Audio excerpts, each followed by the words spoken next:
नमस्कार बंधुरा आज आमी आपनादेर एकदम यूनिक पद्धतिते फुलकपि भर्ता करे देखाबो। तार जन्य देखुन बंधुरा एखाने आमी एकटा छोटो साइजेर फुलकपिके एकदम कुचि कुचि करे तार फुलेर अंशगुलो निये नियेछि आर तार साथेई निये नियेछि एकटा आलू जेटाके आमी एकदम पातला पातला करे केटे नियेछि आर नियेछि एक पिस माछ।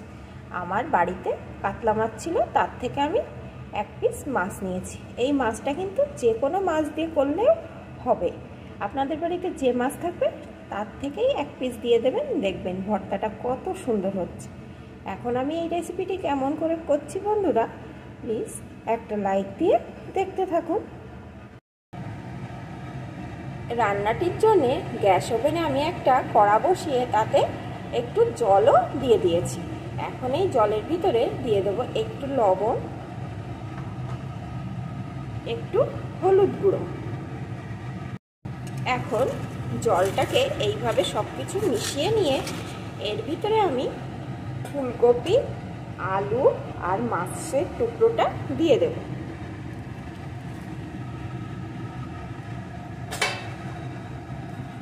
এখন বেশ কিছুক্ষণ আমি এগুলোকে সিদ্ধ করে নেব যতক্ষণ এই জলটা শুকিয়ে যায় আর সমস্ত কিছু ভালো রকম সিদ্ধ হয়ে আসে। তবে আমি কিন্তু মাঝে মাঝে এইভাবে খুন্তি দিয়ে একটু নেড়েও দেব যাতে কোনো রকম ভাবে নিচে ধরে না যায়।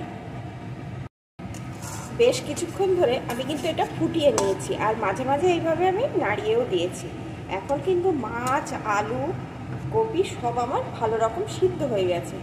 এখন আমি এটাকে ঠান্ডা করে নেব আর ঠান্ডা হওয়ার পর এই মাছ থেকে কাঁটাগুলোকে বেছে নেব। তাহলে বন্ধুরা আমি মাছ থেকে কাঁটাগুলোকে বেছে নিয়ে ফিরে আসছি। সম্পূর্ণটা যদি আপনাদের দেখাতে যাই তাহলে কিন্তু অনেকটাই বড় হয়ে যাবে ভিডিওটি। এখানে সব কিছুকে একটু ঠান্ডা করে নিয়ে মাছ থেকে কিন্তু আমি কাঁটাগুলোকে বেছে নিয়েছি। গ্যাস ওভেনে আমি একটা কড়া বসিয়ে তাতে একটু সরষের তেল দিয়ে দিয়েছি। তেলটা গরম হয়ে গেছে। এখন এর ভিতরে দিয়ে দেব দুটো শুকনো লঙ্কা। শুকনো লঙ্কা দুটো লাল লাল করে ভেজে নেব। লঙ্কা দুটো লাল লাল করে ভাজা হয়ে গেছে, এখন আমি তুলে নেব। ভাজা লঙ্কা দুটো এই প্লেটের পাশে নামিয়ে নিয়েছি।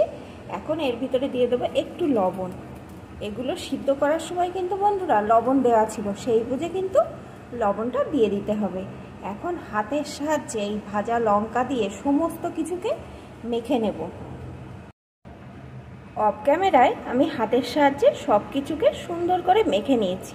আর বন্ধুরা আমি এখানে ভাজা শুকনো লঙ্কা দিয়ে ভর্তাটা মাখলাম। আপনারা যদি চান কাঁচা লঙ্কা দিয়েও মাখতে পারেন, তবে ভর্তা কিন্তু এই ভাজা লঙ্কায় টেস্ট ভালো হয়।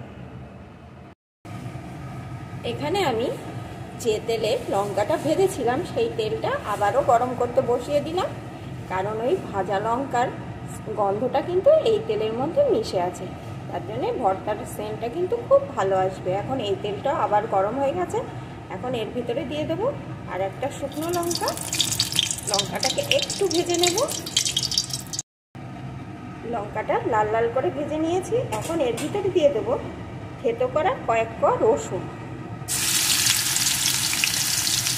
এখন রসুনটা একটু ভেজে নেব।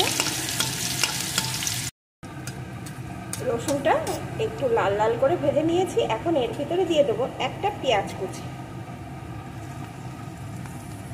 পেঁয়াজ কুচিটাও একটু ভেজে নেব। পেঁয়াজটা কিন্তু খুব বেশি কড়া করে ভাজবো না, অল্প একটু বাদামি কালারে হলেই হবে। পেঁয়াজটাও রসুনের সাথে একটু ভেজে নিয়েছি। এখন এর ভিতরে আমি যে ভর্তাটা মাখিয়ে রেখেছিলাম সেটাকে দিয়ে দেব।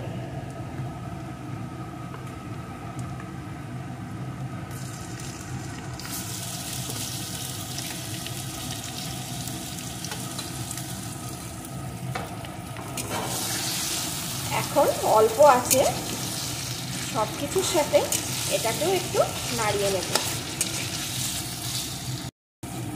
অল্প আছে আমি 5 মিনিট মতো এইভাবে নাড়িয়ে নাড়িয়ে এটা রান্না করে নিয়েছি।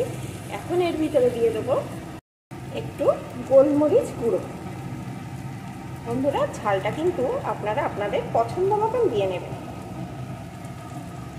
এখন আরও 2 মিনিট অল্প আছে এইভাবে একটু নাড়িয়ে নেব। এখন কিন্তু এটা আমার রেডি হয়ে গেছে। বন্ধুরা আমার এই রেসিপিটি আপনাদের কেমন লাগলো প্লিজ কমেন্ট করে জানাবেন।